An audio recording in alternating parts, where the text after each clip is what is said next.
जय हिंद दोस्तों। आप सभी का आपके अपने YouTube channel study with Anil sir पर स्वागत है।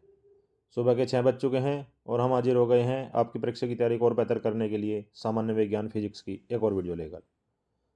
तो वीडियो को लाइक एंड शेयर करें और हमारे चैनल को सब्सक्राइब करें तथा बेल आइकन को प्रेस करिए, जिससे हर वीडियो का नोटिफिकेशन पहुंचे आप पर सबसे पहले।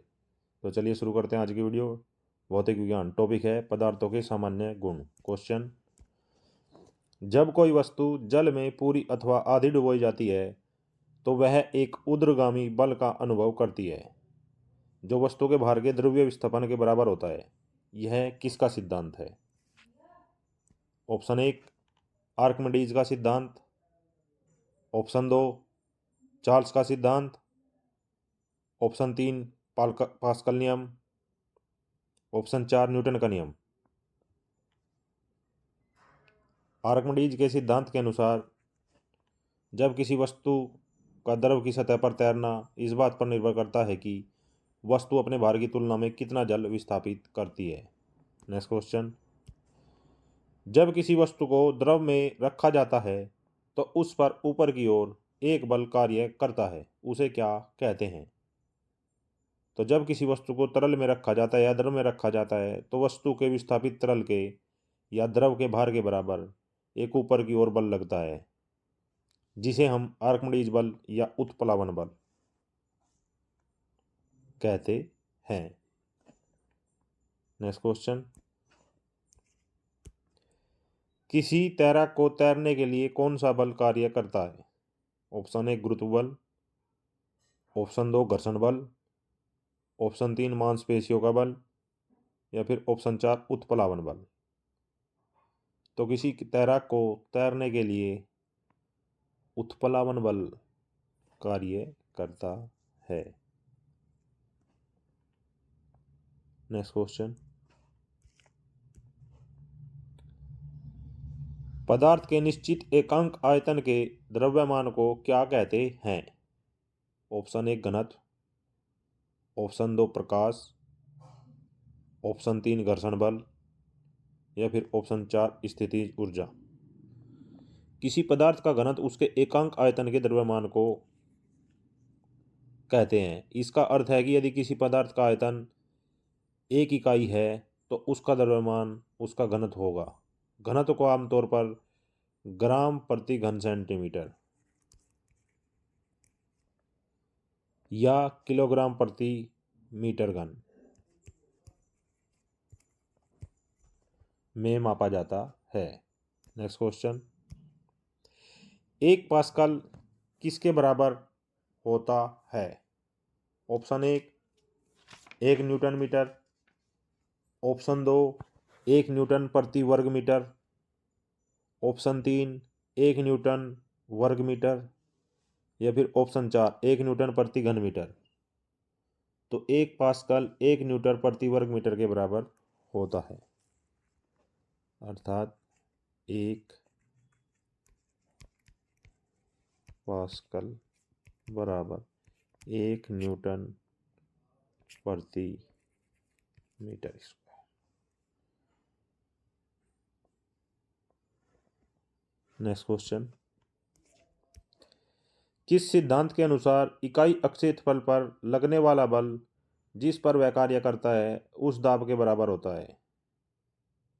ऑप्शन एक, न्यूटन का सिद्धांत। ऑप्शन दो, हुक का नियम।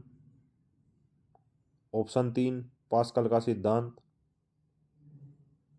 या फिर ऑप्शन चार, उपयुक्त में से कोई नहीं।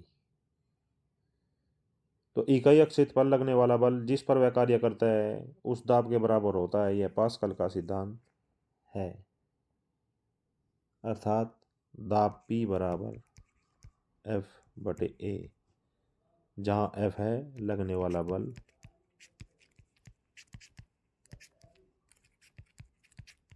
और A क्या है? ये है एकांक अक्षेत्रफल। नेक्स्ट क्वेश्चन, किसी स्थान पर वायु का वेग बढ़ने पर उस पर क्या प्रभाव पड़ता है? ऑप्शन एक, दाब कम हो जाता है। ऑप्शन दो, आर्द्रता कम हो जाती है। ऑप्शन 3 शुष्कता कम हो जाती है, या फिर ऑप्शन 4 उपयुक्त में से कोई नहीं। तो किसी स्थान पर पवन का वेग बढ़ने पर वायु का दाब कम हो जाता है। जब पवन का वेग बढ़ता है तो वायु के अणुओं की गति भी बढ़ती है, जिससे वे एक दूसरे से दूर हो जाते हैं और वायु का घनत्व कम हो जाता है। इसके परिणाम स्वरूप वायु का दाब भी कम हो जाता है। नेक्स्ट क्वेश्चन, स्वचालित मोटर वाहनों में प्रयुक्त द्रव चालित ब्रेक किस सिद्धांत पर कार्य करते हैं? ऑप्शन 1 आर्मडीज के सिद्धांत पर, ऑप्शन 2 पास्कल के नियम पर, ऑप्शन 3 बर्नौली सिद्धांत पर, या फिर ऑप्शन 4 उपयुक्त में से कोई नहीं। तो स्वचालित मोटर वाहनों में प्रयुक्त द्रव चालित ब्रेक पास्कल के सिद्धांत पर कार्य या पास्कल के नियम पर कार्य करते हैं। नेक्स्ट क्वेश्चन, 500 न्यूटन का बल यदि 25 वर्ग मीटर अक्षेत्रफल पर लगाया जाता है तो दाब कितने पास्कल होगा? ऑप्शन 1 25, ऑप्शन 2 1200, ऑप्शन 3 20, या फिर ऑप्शन 4 525। तो दाब निकालने का हमारे पास फॉर्मूला है, दाब P बराबर F/A। F है 500, A है 25, तो ये हो गया 20। ये 20 क्या है आपका? ये 20 आया है न्यूटन प्रति मीटर स्क्वायर, या फिर 20 पास्कल। आपका आंसर है 20 पास्कल। नेक्स्ट क्वेश्चन, वायुदाब मापी का पठनांक बिंदु अचानक नीचे गिर जाना किसका संकेत होता है? ऑप्शन 1 आर्द्र मौसम का, ऑप्शन 2 तूफान का, ऑप्शन 3 ओलावृष्टि का, या फिर ऑप्शन 4 शुष्क मौसम का। तो जब वायुदाब मापी का पठनांक बिंदु अचानक गिर जाता है तो यह सूचना मौसम खराब होने वाला है या तूफान आने का संकेत होता है। नेक्स्ट क्वेश्चन, निम्नलिखित में से किसकी श्यानता अधिक है?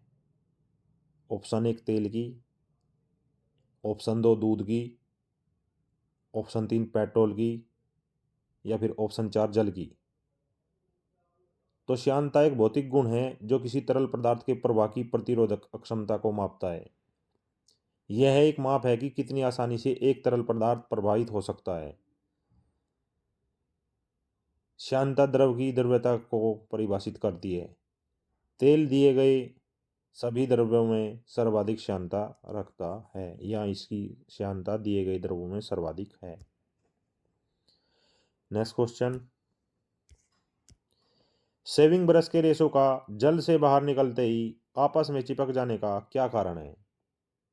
ऑप्शन 1 श्यानता, ऑप्शन 2 पृष्ठीय तनाव, ऑप्शन 3 घर्षण, ऑप्शन 4 दाब। शेविंग ब्रश के बाल पानी के अंदर फैल जाते हैं, परंतु जैसे ही ब्रश को बाहर निकाला जाता है या निकालते हैं तो वे बाल आपस में चिपक जाते हैं।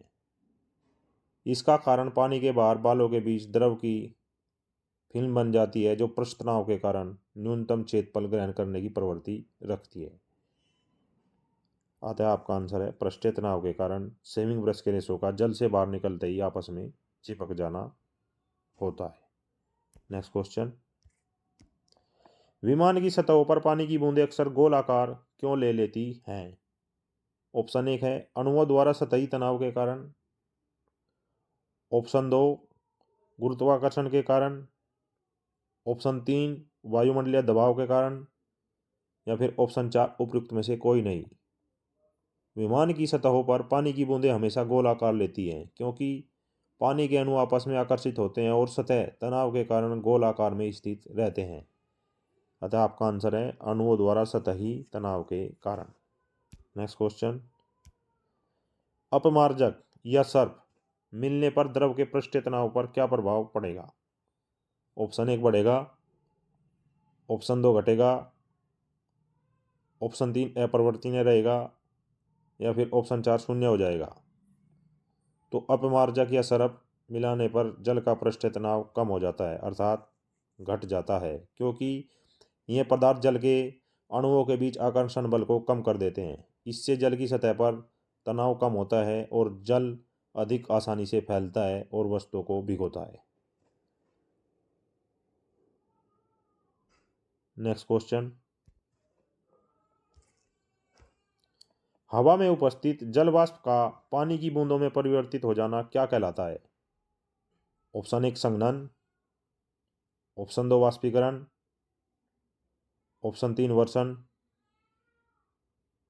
या फिर ऑप्शन 4 उपरोक्त में से कोई नहीं।